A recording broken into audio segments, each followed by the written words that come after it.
We're with Kevin Walsh, the Executive Director of the Fair Share Housing Center at his office in Cherry Hill. Kevin, thank you for speaking with Blue Jersey. Can you tell me how big the affordable housing problem is in New Jersey? It's one that affects nearly 20 to 25% of the population who are priced out of our housing market in New Jersey.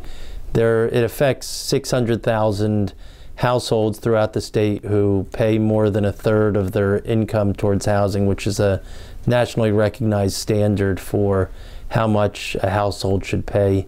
And it affects people from folks who earn very little to folks who are earning what would be, considered in many ways a moderate income that used to enable folks to achieve the American dream, but these days, because of the shortage of supply of housing in general, as towns exercise their home rule powers to exclude, and even with the decline in the market somewhat over the years, there's still millions of people priced out of the housing market in New Jersey. And although there's some supply that reduces that, we don't have enough housing that's affordable to lower income households, and we've got a big gap of, no doubt, more than tens of thousands, hundreds of thousands of units that we need over the coming years. This week you won a court decision, a unanimous decision in the New Jersey Supreme Court that takes some responsibility away from COA, and which is the Council on Affordable Housing, and puts it into the hands of local judges. What does this court decision mean for affordable housing? What it means is that there's going to be a way to enforce Mount Laurel.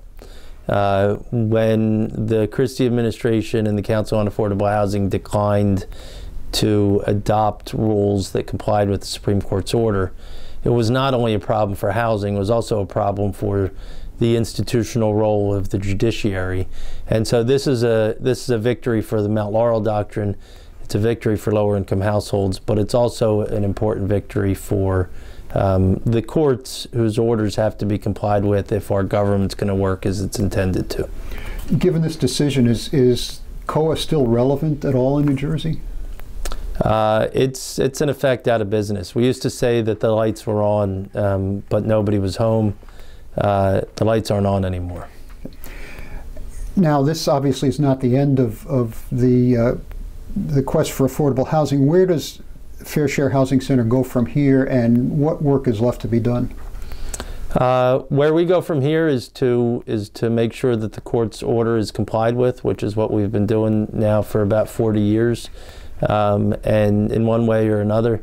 And we have our cases that we're involved in, that we'll continue to be involved in, and we'll make sure that that towns throughout the state, especially wealthier suburban towns, meet their fair share obligations.